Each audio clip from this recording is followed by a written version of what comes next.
அந்த கிராமத்துல பிரசாதோட குடும்பம் கூட்டு குடும்பத்துக்கு பேர் போன ஒரு வீடு. பிரசாத் ஒரே வார்த்தையில எப்பவும் நிலையா இருப்பாரு. மனுஷங்க வேற வேறையா இருக்கலாம், ஆனா மனசு ஒரே நிலையில இருக்கணும், மொத்த குடும்பமும் ஒரே இடத்துல இருக்கணும்னு நினைப்பாரு. பெரிய மருமக அனாமிகா மாமனார் வார்த்தைகளை உயிருக்கு உயிரா நினைச்சு அதை கடைபிடிச்சான். அதனால எவ்ளோ கஷ்டம் வந்தாலும் எல்லாருக்கும் சிரிச்ச முகத்தோட சமைச்சு போட்டு வீட்டையே ஒத்துமையா வச்சிருந்தா.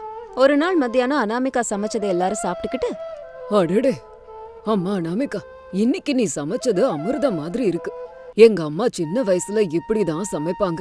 அவங்களோட மசாலாவும் இதே மாதிரிதான் இருக்கும். இன்னைக்கு நீ பயன்படுத்திருக்க அந்த மசாலா பொடி இந்த குழம்புக்கு தனித்துவமான ஒரு சுவைய கொடுக்குது. இந்த வெயிலுக்கு சில்லுன்னு தயிரோட நீ செஞ்ச மாங்காய் ஊறுகாவை சாப்பிட்டா வயிறே ஆறிடும். இப்படியே 3 மகன்களும் மருமகள்களும் என் கண்ணு முன்னாடி உட்காந்து ஒன்னா சாப்பிட்றத பார்க்க என் கண்கள் பத்தாம போகுது. ஆமாங்க, நம்ம பெரிய மருமக அனாமிகா நமக்காக காலையில 4 மணிக்கே எழுந்திருச்சு சமையல் வேலைய ஆரம்பிக்கிறா. யாருக்கு என்ன வேணும்னு கேட்டு சமைச்சு போடுறா. டே ரமேஷா, நீ ரொம்ப அதிர்ஷ்டக்காரன்டா. இந்த மாதிரி மனைவி கிடைக்கிறது உன் போன ஜென்மத்து புண்ணியம். உண்மைதாம்மா, அனாமிகா இல்லைன்னா இந்த வீடு இவ்ளோ ஒத்துமையா இருக்க வாய்ப்பே இல்லை. அதை கேட்டதும் அவனையும் அஞ்சலியும் ஒருத்தர் பார்த்துக்கிட்டு முகத்தை திருப்பிக்கிட்டாங்க. பாத்தியாடி அஞ்சலி, நம்ம மாமனாருக்கும் மாமியாருக்கும் இந்த பருப்பு ரசம் தான் சொர்க்கம் மாதிரி தெரியுது. இந்த வெயில்ல எனக்கு என்னவோ இந்த சூடான சாம்பாரை பார்க்கும்போது எரிச்சலா வருது. எங்க வீட்ல இந்த நேரத்துக்கு எங்க அம்மா சில்லுன்னு பாஸ்தா இல்லைன்னா சாலட் செஞ்சு கொடுப்பாங்க. ஆனா ஆமாக்கா, இந்த அனாமிகா அக்கா எப்பவும் ஒரே மாதிரி சமைக்குது. ஒரே புளி, ஒரே மசாலா, ஒரே குழம்பு. எனக்கு அந்த இன்ஸ்டாகிராம்ல பார்த்த சீஸ் பஸ்டர் சாப்பிடணும் போல இருக்கு. அருண், தினந்தோறும் இதையே சாப்பிட்டா போர் அடிக்கலையா உங்களுக்கு? என்ன அஞ்சலி இப்படி சொல்ற? அண்ணி சமையல் சூப்பரா இருக்கு. அப்படியே எங்க அம்மா செஞ்சு கொடுக்கற மாதிரி இருக்கு. நீயும் அந்த காலத்து மனுஷனா அருண்? சரி விடு, உனக்கு இந்த காலத்து வெரைட்டியே தெரியல. கொஞ்ச நேரம் கழிச்சு அஞ்சலி சொன்னா, மாமா உங்ககிட்ட நான் ஒரு விஷயத்த பேசணும். சொல்லுமா மருமகளே, என்னது அது? அனாமிகா அக்கா தினந்தோறும் இந்த வெயில்ல கிச்சன்ல நின்னு சமைச்சு கஷ்டப்படுறாங்கல்ல, அதுவும் இந்த வெயிலுக்கு அந்த கிச்சனுக்குள்ள போகவே நெருப்புல போற மாதிரி இருக்கு. அதனால நாங்க என்ன நினைக்கிறோம்னா, எங்களுக்கு தேவையானதை நாங்க சமைச்சுக்கிறோம். புதுசா வெரைட்டி ட்ரை பண்ணலான்னு நினைக்கிறோம். ஆமா மாமா, அனாமிகா அக்காவோட சமையல் ரீசெண்டா ருட்டீன் ஆயிடுச்சு. எங்களுக்கு வெரைட்டியா ட்ரெண்டிங்கா வெஸ்டர்ன் ஸ்டைல்ல சாப்பிடணும்னு தோணுது. அதனால நாங்க தனியா சமைக்கிறோம். ஒரே ஒரு ஸ்டவ் தந்தீங்கன்னா போதும் அப்படின்னு சொன்னதும் பிரசாதோட முகத்துல இருந்த சிரிப்பு மாயமாயிடுச்சு. ஒரே வீட்ல 2 அடுப்பான்னு ஷாக் ஆனாரு. ஏன்னா அது பிரிவுக்கு முதல் படின்னு அவருக்கு தெரியும். அது என்னம்மா, தனித்தனியா சமைக்க போறீங்களா? அப்படிலாம் வேண்டாம்மா, நம்ம வீடு ஒண்ணு, நம்ம எல்லாரும் ஒத்துமையா இருக்கணும். பிரசாதோட பயத்தை புரிஞ்சுக்கிட்ட அனாமிகா அவர்கிட்ட, மாமா எதுக்காக இப்ப பயப்படுறீங்க? அவங்க என்ன தனியா போறேன்னா சொல்றாங்க, தனியா சமைச்சுக்கிறேன்னு தானே சொல்றாங்க. போகட்டுமே, எனக்கும் கொஞ்சம் ஓய்வு கிடைச்ச மாதிரி இருக்கும். அவனையும் அஞ்சலியும் நிறைய படிச்சிருக்காங்க. அவங்க புதுசா சமைச்சாங்கன்னா அத நம்ம கூட ருசி பார்க்கலாம்ல. அத்தை மாமா, நீங்க ஒண்ணும் நினைச்சுக்காதீங்க, அவங்கள சமைக்க விடுங்க. என்னம்மா நீ, ஏதோ நீ சொல்றன்னு ஒத்துக்கிறேன். சரி, இனிமே தனியா சமைச்சுக்கலாம். அம்மா அவனியே அஞ்சலி, நாளையில இருந்து கிச்சன் உங்களுது. உங்களுக்கு பிடிச்சத நீங்க சமைச்சு சாப்பிடுங்க. நாளையில இருந்து அனாமிகா ரெஸ்ட் எடுப்பா, நீங்க சமைங்க. ஆனா ஒரு விஷயத்த ஞாபகம் வச்சுக்கோங்க, சமையல்னா ருசி மட்டும் கிடையாதுமா, சாப்பிடுறவங்களோட ஆரோக்கியமும் அதுல இருக்கு. மறுநாள் காலையில அவனியும் அஞ்சலியும் கிச்சனுக்கு வந்தாங்க. ஒரே பரபரப்பு. கையில போனு, புது புது பொருட்களை வச்சுக்கிட்டு புது புது பாத்திரங்களோட இருந்தாங்க. அஞ்சலி, அந்த வீடியோல சொல்ற மாதிரி இதுல ஒரு சின்ன கப்பு வெண்ணெய் போடு, அதுக்கப்புறம் பச்சை மிளகா பேஸ்ட் போடு. இதுக்கு பேரு டிராகன் ரைஸ். பாக்குறதுக்கு சூப்பரா இருக்குல்ல, சாப்பிட்டா இன்னும் நல்லா இருக்கும்ல. அக்கா, இதுல கொஞ்சம் காஃபி பொடிய கலந்தா புத்துணர்ச்சியா இருக்கும்ல. ஒரு பிளாகர் சொன்னாரு, இந்த போஸ்டுக்கு எவ்வளவு லைக்ஸ் இருக்கு பாரு. அவர் சொல்ற மாதிரி செய்வோமாக்கா?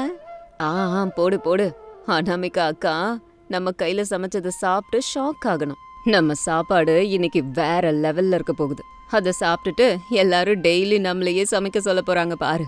ஆக மொத்தம் ஆன்லைன்ல வீடியோவை பார்த்து ஒரு வழியா சமைச்சு முடிச்சாங்க 2 பேரும். மத்தியானம் சாப்பாடு நேரம். எல்லாரும் உட்கார்ந்தாங்க.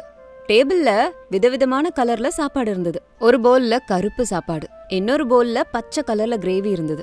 என்னம்மா இது, சாப்பாடுல சாம்பல கலந்த மாதிரி இருக்கு. சாப்பாடு எதுவும் தீஞ்சிருச்சா?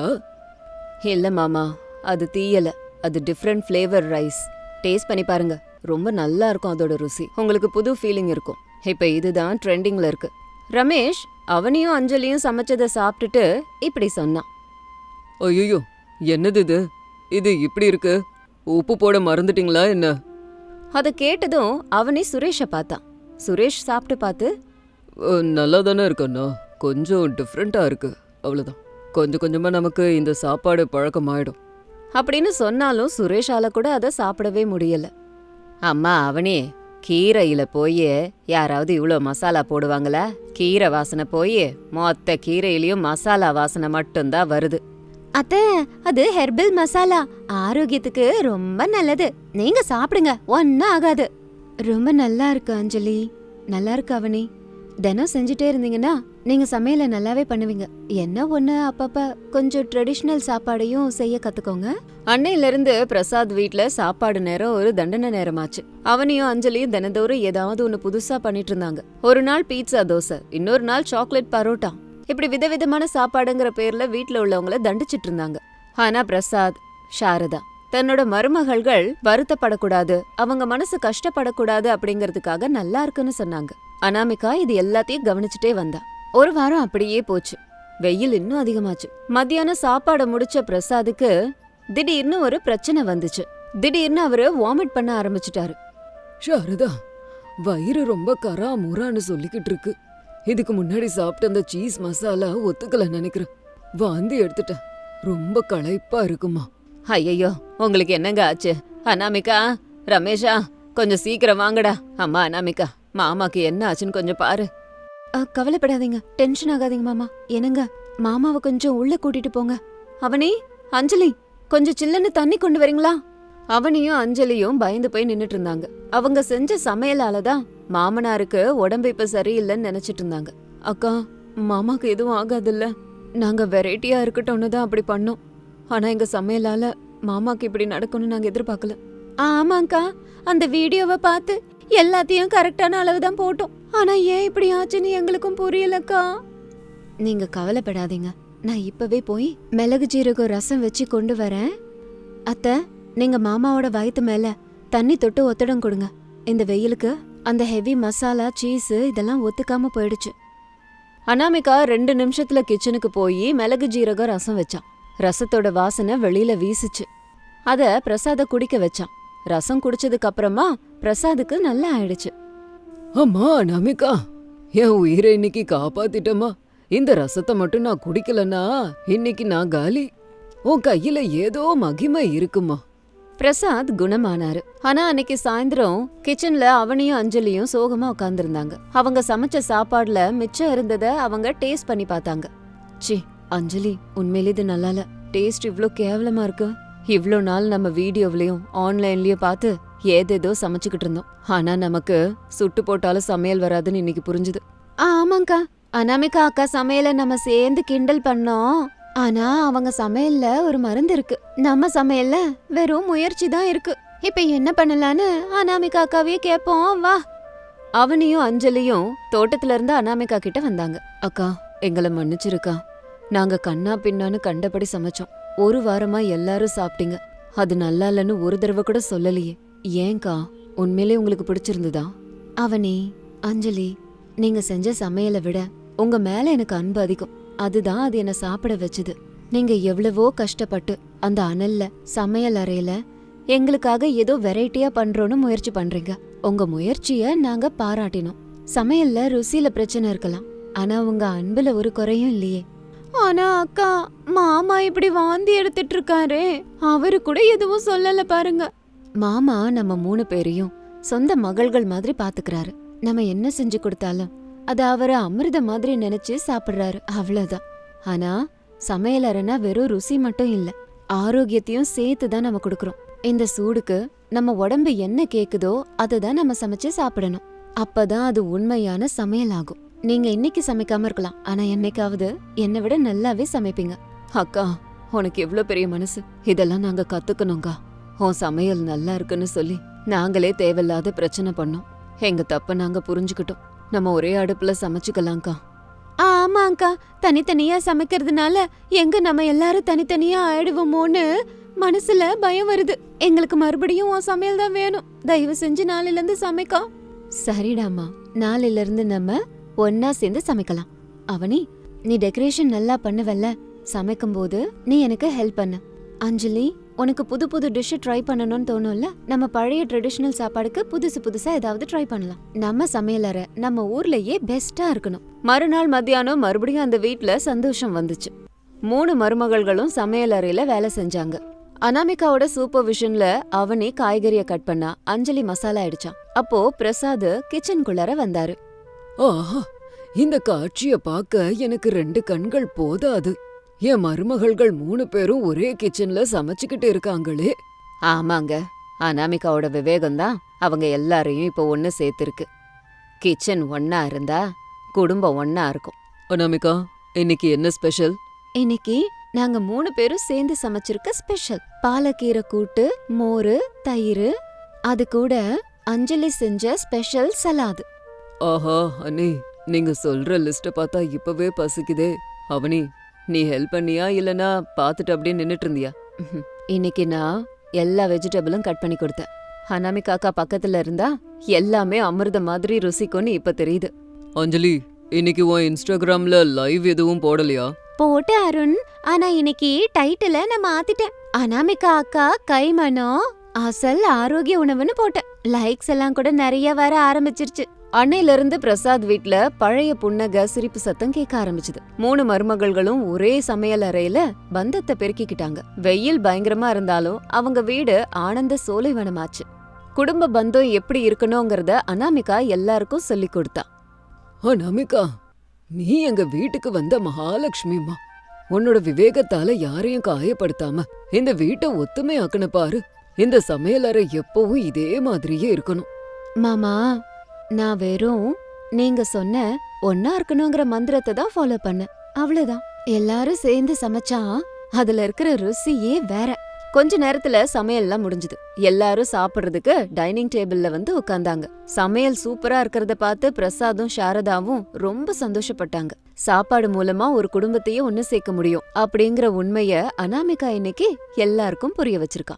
இது இன்னைக்கு ஸ்டோரி. இதே மாதிரி இன்னொரு ஸ்டோரியோட உங்களை மறுபடியும் மீட் பண்றேன். பாய். சந்திரபுர கிராமத்துல சாரதா பிரசாத் தம்பதி இருக்காங்க. அவங்களுக்கு 3 மகன்கள், ரமேஷ், சுரேஷ், அருண். 3 பேரும் வெளிநாடுல நல்லா படிச்சு அங்கேயே வேலை பாக்குறாங்க. அங்கேயே கல்யாணமும் பண்ணாங்க. பெரிய மருமக அனாமிகா அமெரிக்கால பிறந்தா. 2வது மருமக அவனி லண்டன்ல படிச்சா. 3வது மருமக அஞ்சலி ஆஸ்திரேலியால இருக்கா. ரொம்ப வருஷம் கழிச்சு தன்னோட 3 மகன்களும் தங்களோட ஃபாரின் மருமகள்களோட ஊருக்கு வராங்கன்னு தெரிஞ்சு சாரதாவும் பிரசாதும் வழி மேல விழி வைத்து காத்திருந்தாங்க. ஒரு நாள் வீட்டு முன்னாடி வாசல்ல பிரசாத் உட்கார்ந்திருந்தாரு. சாரதா அங்கேயும் இங்கேயும் திரிஞ்சுக்கிட்டே இருந்தாங்க. என்னங்க, கார் வர நேரமாச்சுல்ல, இன்னும் காணுமே. வழி கரெக்டா தெரிஞ்சுதா இல்ல வழி மாறி போயிட்டாங்களா? அடடடடே, இரு சாரதா, ரெக்க கட்டி பறக்கறியே. அவங்க வர்றது மாட்டு வண்டியில இல்ல, கூகுள் மேப்ப போட்டுக்கிட்டு கார்ல வராங்க. அவங்க வழி மாறி போக வாய்ப்பு இல்ல. நீ கொஞ்சம் அமைதியா உட்காரு. என் பிள்ளைங்களும் மருமகள்களும் வராங்க, இவ்ளோ கூட டென்ஷன் இருக்காதா என்ன? என் மருமகளுங்க ஃபாரின்ல இருந்து வராங்க. அவங்களுக்கு இந்த கிராமத்து பழக்க வழக்கம் பிடிக்குமோ பிடிக்காதோ பயமா இருக்கு. அந்த பயம் எனக்கும் இருக்குமா. அவங்க அங்க பீட்சா பர்கர்னு சாப்பிட்டிருப்பாங்க. உன் கையில ஊறுகாவும் பருப்பு குழம்பு சாப்பிட்டா உன் முகத்திலேயே துப்பிடுவாங்களோன்னு எனக்கும் கொஞ்சம் பயம் இருக்கதான் செய்யுது. அடச்சே, சும்மா இருங்க. பசங்க முத வராங்கன்னு பார்த்தா நீங்க கண்டபடி பேசுறீங்க. என் மருமகளுங்க தங்கமான பொண்ணுங்களா இருப்பாங்க, பாருங்க. அப்போ வீட்டு முன்னாடி 3 பெரிய பெரிய கார்கள் வந்து நின்னுச்சு. கார்ல இருந்து ரமேஷ், சுரேஷ், அருண் இறங்குனாங்க. அவங்க பக்கத்திலேயே ஸ்டைலா கண்ணாடி போட்டுக்கிட்டு 3 மருமகள்களும் மாடர்ன் ட்ரெஸ்ல இறங்கி நின்னுட்டு இருந்தாங்க. அவங்கள பார்த்ததுமே சாரதாவோட முகம் மலர்ந்து போச்சு. ஆனா பிரசாத் மட்டும் அவங்க அவதாரத்தை பார்த்து வாய பொளந்தாரு. அனாமிகா காரை விட்டு இறங்கினதும், oh God Ramesh, what is this smell? இங்க எல்லாம் ஒரே டர்ட்டியா இருக்கு. எனக்கு ஸ்கின் அலர்ஜி இருக்கு தெரியும்ல. அனாமிகா, இது கிராமம், இங்க எல்லாமே இப்படிதான் இருக்கும். அட்ஜஸ்ட் பண்ணணும் டார்லிங். சுரேஷ், இங்க வைஃபை நல்லா ஸ்பீடா இருக்கும் இல்லையா? என்னோட கிளையண்ட்டுக்கு அர்ஜென்ட்டா இப்பவே ஒரு மெயில் அனுப்பி ஆகணும். சிக்னல் இல்லைன்னா இங்க ஒரு நிமிஷம் கூட நான் இருக்கவே மாட்டேன். இருக்கும் அவடி, நீ முதல்ல உள்ள வா. அருண், இங்க சூரியன் இவ்ளோ பிரைட்டா இருப்பாருன்னு நீங்க சொல்லவே இல்ல. அந்த 70 SPF சன்ஸ்கிரீனை கொஞ்சம் எடுங்க. எவ்வளவு நேரம் இங்கே நிக்கிறது? வா அஞ்சலி, அம்மா அப்பா நமக்காக தான் வெயிட் பண்ணிட்டு இருக்காங்க அப்படின்னு சொன்னதும் 3 மருமகள்களும் சுத்தமா பிடிக்காம வீட்டுக்குள்ளார வந்தாங்க. சாரதா சந்தோஷமா ஆரத்தி எடுத்துக்கிட்டு வந்தாங்க. வாங்க வாங்க அம்மா, இங்க வாங்கம்மா, உங்களுக்கு திருஷ்டி எடுக்கிறேன். வாட்? திருஷ்டி அப்படின்னா என்ன அத்தை? அந்த ஃபயரைய முகத்துல போட போறீங்களா? நோ ஒய் அத்தை, no, don't do that aunty. ஐயோ இல்லம்மா, இது நம்ம ஆச்சாரம். வர்ற வழியில கண்டவன் கண்ணு பட்டிருக்கோம் இல்லையா, அந்த திருஷ்டி போகணும்னு இந்த ஆரத்திய சுத்தி போடுவாங்கம்மா. ஓ காட், இது ரொம்ப அன்சைன்டிஃபிக்கா இருக்கே. பட் இட்ஸ் ஓகே, சீக்கிரம் பண்ணுங்க. எங்களால இங்க நிக்க முடியல ஆண்டி, ப்ளீஸ். அத்தை, ஆரத்தி எடுக்கும்போது பாத்துடுங்க, அந்த கலர் என் ட்ரெஸ் மேல பற்ற போகுது. இன்னும் வீட்டுக்குள்ள கூட வரல, அதுக்குள்ள ஆரம்பிச்சிட்டாங்க. இவங்க கூட சாரதாக்கு என்னென்ன கஷ்டம் இருக்குதோ அப்படின்னு எப்படியோ ஆரத்தியை எடுத்து முடிச்சிட்டாங்க சாரதா. 3 பேரும் உள்ள வந்து சோஃபால உட்கார்ந்தாங்க. சாரதா உள்ள போய் எல்லாருக்கும் குடிக்க தண்ணி கொண்டு வந்து கொடுத்தாங்க. அம்மா, ரொம்ப தூரத்துல இருந்து பிரயாணம் பண்ணிருக்கீங்க, முதல்ல தண்ணிய குடிச்சிட்டு பக்கத்துல இருக்க இந்த வெள்ளத்தை வாயில போடுங்க, களைப்பெல்லாம் குறைஞ்சிரும். ஆண்டி, இது பியூரிஃபைட் வாட்டர் தானே? அங்க டேப் வாட்டர்ல ஆரோ வாட்டர் வரும், இங்க மினரல் வாட்டர் தவிர வேற எதுவும் நான் குடிக்க மாட்டேன். ஆமா அத்த, வெள்ளம்னா ஜாகரி தானே, அதுல நிறைய கேலரிஸ் இருக்கு. நான் வேற டயட்ல இருக்கேன், சுகர் ஃப்ரீ ஏதாவது இருந்தா எடுத்துட்டு வர முடியுமா? எனக்கு ஒரு 0 கோக் இருந்தா கொடுங்க, இல்லனா ஸ்குவீஸ்ட் ஆரஞ்சு ஜூஸா இருந்தாலும் பரவாயில்ல. இந்த ஹாட்டுக்கு அதுதான்ப்பா குடிச்சாகணும். அம்மா, நம்ம ஊர்ல மினரல் வாட்டர் ஒன்னும் இல்ல, இது கிணத்து தண்ணிமா, நல்லா இனிப்பா இருக்கும். கோக்கு ஜூஸ்னா அது ஃப்ரிட்ஜ்ல இல்லம்மா, மோர் இருக்கு, எடுத்துன்னு வரவா? ஓ நோ வை, வெல் வாட்டர்னா வேண்டவே வேண்டாம். Ramesh please go to city and bring one water bottle now. அந்த தண்ணி குடிக்கலனா எங்களுக்கு ஹெல்த் இஷ்யூஸ் வந்துரும். சரியா நமிகா, போய் வாங்கிட்டு வரேன். அம்மா மருமகள்களே, இந்த கிணத்து தண்ணிய குடிச்சுதான் உன் புருஷன் ரமேஷ் இவ்வளவு தூரம் வளர்ந்துருக்கான். அவனுக்கு வராத ஹெல்த் இஷ்யூஸ் உனக்கு என்னமா வந்தது? மாமா, அது அப்போ, இப்ப பொல்யூஷன்ஸ் எல்லாம் ஜாஸ்தி ஆச்சு. our immunity power is very less. சரி சரி, அந்த தண்ணி கதைய விடுங்க, போய் கொஞ்ச நேரம் ஓய்வெடுங்க, நான் சமைச்சு கொண்டு வரேன். அப்படி இருக்கும்போது மகன்கள் எல்லாரும் பொருட்களும் தண்ணியும் வாங்க போனாங்க. மருமகள்கள் ரூமுக்கு போனாங்க. ரூமுக்குள்ள போன உடனேயே மறுபடியும் சத்தம் கேட்டுச்சு. ஓ மை காட், இந்த ரூம்ல ஏசி இல்லையா அருண்? ஃபேன் காத்து கூட ரொம்ப சூடா வருது, எங்க எப்படி தூங்குறது? சுரேஷ், எங்க பாத்ரூம்ல பாத் டப்பே இல்ல, பக்கெட்டையும் மக்கையும் வச்சிருக்கீங்க, ரொம்ப அன்ஈஸியா இருக்கு உள்ள போக. What is this? பெட் ரொம்ப ஹார்டா இருக்கு, ஸ்ப்ரிங் மேட்ரஸ் இல்லையா? எனக்கு பேக் பெயின் வரும்னு தெரியும்ல ரமேஷ். அந்த சத்தங்களை கேட்டு சாரதாவும் பிரசாதும் ஒருத்தர் பாத்துக்கிட்டாங்க. பாத்தியா சாரதா, உன் ஃபாரின் மருமகள்களோட லட்சணம். இங்க இருக்க தண்ணி பிடிக்கல, பெட்டு பிடிக்கல, காத்து பிடிக்கல, நாளைக்கு நீ செய்யற சமையலும் பிடிக்கலன்னுவாங்க. சரி விடுங்க, புது நாடு இல்லையா, பழக்கப்பட கொஞ்ச நாள் ஆகும். நானு இன்னைக்கு சமையல்ல கிராமத்து ஸ்டைல போட்டு அசத்தி போடுறேன், அசத்தி சாப்பிட்டு அவங்களே அற்புதம்னு சொல்லுவாங்க அப்படின்னு சாரதா ரொம்ப கஷ்டப்பட்டு சாம்பாரு, ரசம், எண்ணெய் கத்திரிக்காய், வடைன்னு சொல்லி எல்லாம் செஞ்சிருந்தாங்க.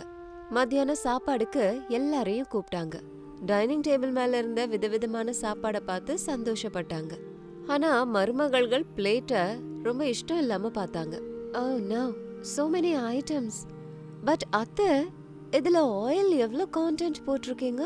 இந்த ஆயில் ஃப்ளோட்டிங்க பார்த்தா எனக்கு இப்பவே ஹார்ட் அட்டாக் வந்துரும் போல இருக்கு. அத்தை, இது ஒயிட் ரைஸ் இல்லையா, நாங்க மில்லட்ஸ் அப்படி இல்லைன்னா கீனுவா மட்டும்தான் சாப்பிடுவோம். ஒயிட் ரைஸ்ல கார்ப்ஸ் ரொம்ப ஜாஸ்தியா இருக்கும். எனக்கு சாலட் வேணும், பாயில்ட் வெஜிடபிள்ஸ், சாசேஜஸ் இல்லைன்னா சிக்கன் இருக்கா? இப்படி ஸ்பைசி ஃபுட் சாப்பிட்டா உடம்பு என்னத்துக்கு ஆகுறது? அம்மா, இதுதான் நம்ம ஊர் சாப்பாடு, ரொம்ப நல்லா இருக்கும், ஒரு தடவை சாப்பிட்டு பாருங்கம்மா, உங்களுக்காக கஷ்டப்பட்டு செஞ்சிருக்கேன். அனாமிகா, இந்த ஒரு தடவை அட்ஜஸ்ட் பண்ணுங்க, அம்மா கஷ்டப்பட்டு பண்ணிருக்காங்கல்ல. Sorry Ramesh, health is wealth. என்னால இதை சாப்பிட முடியாது. எங்க கிட்ட இன்ஸ்டன்ட் பாஸ்தா பாக்கெட்ஸ், ஓட்ஸ் இருக்கு. we will cook that. அத்தை, கிச்சன் எங்க இருக்குன்னு சொல்லுங்க, நாங்க போய் செஞ்சுக்கிறோம். அடடா, நான் தான் முதல்ல சொன்னேனே, இவங்களுக்கு நம்ம சமையல் பிடிக்காதுன்னு. சரிம்மா, நீங்க கொண்டு வந்த செங்கல்ல போட்டு சமைச்சு சாப்பிடுங்க. சாரதா, நீ செஞ்சதை நம்ம பிள்ளைங்களுக்கு போடு, வயிறார சாப்பிடட்டும். அப்படி சொல்லிட்டு 3 மருமகள்களும் கிச்சனுக்கு போய் சாரதா செஞ்ச உணவெல்லாம் எடுத்து வச்சுட்டு அவங்க கொண்டு வந்த பாஸ்தா எல்லாத்தையும் எடுத்து வெளியில வச்சாங்க. ஆனா கேஸ் ஸ்டவ்வை எப்படி ஆன் பண்றதுன்னு தெரியாம முழிச்சாங்க. என்ன காய்ஸ் இது, இந்த ஸ்டவ் ரொம்ப டைட்டா இருக்கு. இது எலக்ட்ரிக்கல் ஸ்டவ் இல்ல, இதுக்கு லைட்டர் வேணுமே. How do I know? எங்க வீட்ல எல்லாமே ஆட்டோமேட்டிக் ஆச்சே, இங்க எல்லாமே மேனுவலா இருக்கு.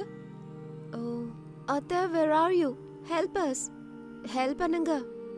என்னம்மா இது, கேஸ் கூட ஆன் பண்ண தெரியாதா? இருங்க நான் ஆன் பண்றேன் அப்படின்னு சாரதா ஹெல்ப் பண்ணி விட்டாங்க. அவங்க என்னென்னமோ பண்ணி சப்புன்னு இருக்கிற சாப்பாடை செஞ்சுட்டு வந்து டேபிள்ல வச்சுட்டு சாப்பிட்டாங்க. சாரதாவோட பசங்க மட்டும் சாரதா செஞ்ச சாம்பார், ரசம், வடை, பாயாசம், ஊறுகான்னு கமகமன்னு சாப்பிட்டாங்க. அந்த வாசனை இவங்களையும் தாக்குச்சு. அப்பாடா, எவ்வளோ நாள் ஆச்சுமா உன் கையால சாப்பிட்டுட்டே இருக்கணும் போல இருக்கு. ஆமா, அந்த ஃபாரின் சாப்பாடை சாப்பிட்டு நாக்கு செத்துருச்சு. எண்ணெய் கத்திரிக்காய் குழம்பு சூப்பரா இருக்கு. இட்ஸ் ஓகே, நம்ம சாப்பாடு ஹெல்தியா இருக்கணும், டேஸ்ட் அப்புறம்தான். ஆமா, எல்லாரும் சாப்பிட்டு முடிச்சதுக்கு அப்புறமா ஹால்ல வந்து உட்கார்ந்தாங்க. திடீர்னு கரண்ட் போயிடுச்சு. 3 மருமகள்களும் புழுக்கத்துல கஷ்டப்பட்டாங்க. ஓ மை காட், பவர் இல்ல, எங்க இன்வெர்டர் இல்லையா, ஜெனரேட்டர் இல்லையா, how can we survive? இது கிராமம்மா, இங்க கரண்ட் எப்ப போகும் எப்ப வரும்னு கடவுளுக்கு தான் தெரியும். வாசல்ல போய் கட்டுல போடுறேன், அங்க வந்து படுங்க, சிலு சிலுன்னு காத்து வரும். நோ வே, வெளியில மஸ்கிட்டோஸ் இருக்கும், என்ன கடிக்கும். அம்மா, வீட்டுக்குள்ள புழுக்கம் இருக்கும், வெளியில வேப்ப மரத்து காத்து நல்லா வரும். நான் கொசுவத்தி ஏத்தி வைக்கிறேன் வாங்க. வேற வழி இல்லாம 3 பேரும் வீட்ல இருந்து வெளியே வந்தாங்க. ஏற்கனவே பசங்க லுங்கிய கட்டிக்கிட்டு கட்டில் மேல போத்திக்கிட்டு படுத்துக்கிட்டு இருந்தாங்க. வானத்துல நட்சத்திரங்கள் மின்னிக்கிட்டு இருந்தது. வாவ், ஸ்கை கிளியரா இருக்கு. சிட்டில ரொம்ப ஃபாகியா இருக்கும் ஸ்கை. பாத்தீங்களாம்மா, கிராமத்துல அதுதான் ஸ்பெஷல், கலப்படம் இருக்காது. இப்ப சொல்லுங்க, ஜிம்மை பத்தி ஏதோ நீங்க கேட்டீங்களே. எஸ் அத்தை, நாளைக்கு ஒர்க் அவுட் பண்ணணும் இல்லையா, பக்கத்துல ஏதாவது ஜிம் இருக்கா? நாங்க ட்ரெட்மில்ல வாக்கிங் போனோம். ஜிம்மா? நம்ம ஊர்ல ஜிம் எங்கம்மா இருக்கு? விவசாயம் தான் எங்களுக்கு ஜிம்மு. அம்மா அனாமிகா, நீங்க வெயிட்ட குறைக்கவோ ஃபிட்டா இருக்கவும் தானம்மா ஜிம்மு கேக்குறீங்க. நாளைக்கு எழுந்திருச்ச உடனேயே நம்ம கிணத்துல இருந்து தண்ணிய வாரி இறங்க, அதுக்கப்புறமா மாடியில போய் ஊறுகாய் காய வைங்க, ஆட்டுக்கல்லுல மாவரைங்க. அதுதான் இங்க பெரிய ஜிம். ஃபாரின் ஜிம்மை விட டபுள் ரிசல்ட் கிடைக்கும். என்னது, கிணத்துல தண்ணி எடுக்கணுமா? அது ரொம்ப கஷ்டம் இல்லையா? ஜிம்ல வெயிட் தூக்குறது மட்டும் கஷ்டம் இல்லையாம்மா, இது நேச்சுரல் ஒர்க் அவுட். நாளைக்கு ட்ரை பண்ணுங்க அப்படின்னு சொல்லிட்டு ராத்திரி சில்லுன்னு காத்துக்கு எல்லாரும் போத்திக்கிட்டு வானத்தை பார்த்துக்கிட்டு அப்படியே தூங்கிட்டாங்க. காலையில கோழி கூவும் போது சாரதா எந்திரிச்சாங்க. மருமகள்களையும் எழுப்பினாங்க. அம்மா எந்திரிங்கம்மா, விடிஞ்சிருச்சு, சூரிய உதயத்தை பாருங்க எவ்வளவு நல்லா இருக்குன்னு. குட் மார்னிங் அத்தை. ராத்திரி ரொம்ப நல்லா தூங்குன அத்தை. ஏசி இல்லாம இவ்ளோ நல்லா தூங்க முடியும்னு எனக்கு தெரியல. ஆமா, பேக் பெயின் கூட இல்ல. சரி வாங்க வாங்க, இப்போ ஜிம் நேரம் இல்ல அப்படின்னு சொல்லி சாரதா அவங்கள கிணத்துக்கு கூட்டிட்டு போனாங்க. கிணத்துல இருந்து தண்ணியை எப்படி எடுக்கணும்னு சொல்லி கொடுத்தாங்க. முதல்ல அனாமிகா ட்ரை பண்ணா. கை வலிச்சாலும் ஒரு பக்கெட் தண்ணியை இறைச்சி ஊத்தினா. ஓ மை காட், இது நிஜமாவே டஃப் ஒர்க் அவுட் அத்தை. என்னோட கையெல்லாம் இப்பவே டைட் ஆன மாதிரி இருக்கு. Let me try. ஹேய், இது ஃபன்னா கூட இருக்கு. நானும் அந்த ரோல்ல இழுக்கிறேன். அதுக்கப்புறம் ஆட்டுக்கல்லுல மாவரைக்க ஆரம்பிச்சாங்க. இப்படி 3 மருமகள்களும் வீட்டு வேலைய ஒர்க் அவுட்டா செஞ்சுட்டு இருந்தாங்க. இது அவங்க 3 பேருக்கும் நல்ல பலனை கொடுத்துச்சு. வேலை முடிஞ்சதுக்கு அப்புறம் எல்லாரும் களைச்சு போய் வாசல்ல உட்கார்ந்தாங்க. ஏமா, இந்த ஜிம்மு நல்லா இருக்கா? ரைஸ் மில்லு வேணுமா? ரைஸ் மில் இல்ல, ட்ரெண்ட் மில் மாமா, எங்களுக்கு இதுவே போதும். சரி, இப்ப நல்லா பசிக்கும் இல்லையா? இன்னைக்கு ராகி களி, நாட்டுக்கோழி குழம்பு செஞ்சிருக்கேன். அதுதான் பலத்தை கொடுக்கும். உங்களோட ஓட்ஸ், பாஸ்தாலாம் அந்த பலத்தை கொடுக்காது. இப்போ அது சாப்பிடுவீங்களா இல்ல பாக்கெட் சாப்பாடு தானே? அத்தை, ஸ்மெல் ரொம்ப நல்லா இருக்கு. எனக்கும் பயங்கரமா பசிக்குது. என்ன குடுக்குறீங்களோ நான் சாப்பிடுறேன்.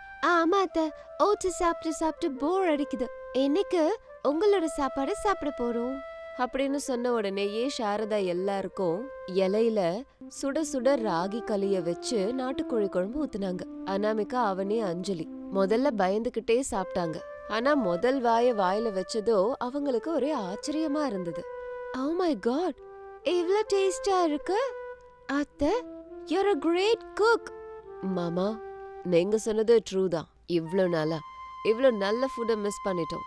இது ரொம்ப ஸ்பைசியா இருந்தாலும் சாப்பிடணும்னு தோணுது. ரமேஷ், நம்ம டெய்லி இதே சாப்பிடலாம். No more fast foods. அப்பாடா, இப்பவாவது வழிக்கு வந்தீங்களே. அம்மா கையில ஒரு தடவை சாப்பிட்டா யாரா இருந்தாலும் வழிக்கு வந்துதான் ஆகணும். பாத்தியா சாரதா, உன் ஃபாரின் மருமகளுங்க பக்கா கிராமத்து பொண்ணுங்களாயிட்டாங்க. வாழை இலையில சாப்பிடுறாங்க. அவங்க எங்க இருந்தாலும் நம்ம பிள்ளைங்க தானே. ஆரம்பத்துல பழக்கம் இல்லாம அப்படி சொல்லிட்டாங்க. நம்ம அன்பு கலாச்சாரம் எல்லாம் தெரிஞ்சிருச்சுன்னா யாரா இருந்தாலும் மாறிடுவாங்க. அது சாரி, வந்த உடனே உங்க எல்லாரையும் நாங்க கொஞ்சம் கஷ்டப்படுத்திட்டோம். மினரல் வாட்டர், ஏசி வேணும்னு கஷ்டப்படுத்திட்டோம். இந்த நேச்சர், இந்த ஃபுட், உங்க லவ் முன்னாடி இதெல்லாம் ஒண்ணுமே இல்ல. ஆமா அத்தை, எங்களை உங்க டாட்டர்ஸ் மாதிரி பாத்துக்கிறீங்க. உங்க பொறுமைக்கு ஒரு ஹேட்ஸ் ஆஃப். மாமா, நாங்க போகும்போது உங்க கிணத்து தண்ணி, அத்தை செஞ்ச ஊறுகாய் இது எல்லாம் பேக் பண்ணிடுங்க. இது இல்லாம அங்க நாங்க சாப்பிட மாட்டோம். கண்டிப்பா குடுக்கறோமா. நீங்க கேட்டா எங்க உயிரை கூட கொடுப்போம். எதுக்குங்க உயிரு? உங்க கேள்வியால கொல்லாதீங்க போதும். ஏமா, நீங்க சந்தோஷமா இருந்தா அதுவே போதும். அன்னையில இருந்து ஃபாரின் மருமகள்கள் அந்த ஊர் ஆளுங்களா மாறினாங்க. புடவை கட்ட கத்துக்கிட்டாங்க, சாரதா கிட்ட சமைக்க கத்துக்கிட்டாங்க, கிராமத்து காத்து மனுஷங்களை நேசிக்க கத்துக்கிட்டாங்க. லீவ் எல்லாம் முடிஞ்சு திரும்ப போகும்போது அவங்க கண்கள்ல கண்ணீரே வந்தது. அத்தை, போகணும்னு தோணவே இல்ல. திரும்ப எப்ப வரப்போறோம்னு தோணுது. எப்ப வேணுமோ அப்ப வாங்கம்மா, இது உங்க வீடு. ஜாக்கிரதையா போயிட்டு வாங்கம்மா. அங்க பீட்சா பர்கர் சாப்பிட்டு மறுபடியும் உடம்புக்கு எடுத்துக்காதீங்க. சாப்பிடவே மாட்டோம் மாமா. நாங்க சோள மாவு ராகி மாவு எடுத்துட்டு போறோம்ல, அங்க போய் அதையே செஞ்சு சாப்பிடுவோம். எல்லாரும் சிரிச்சாங்க. கார் கிளம்புச்சு.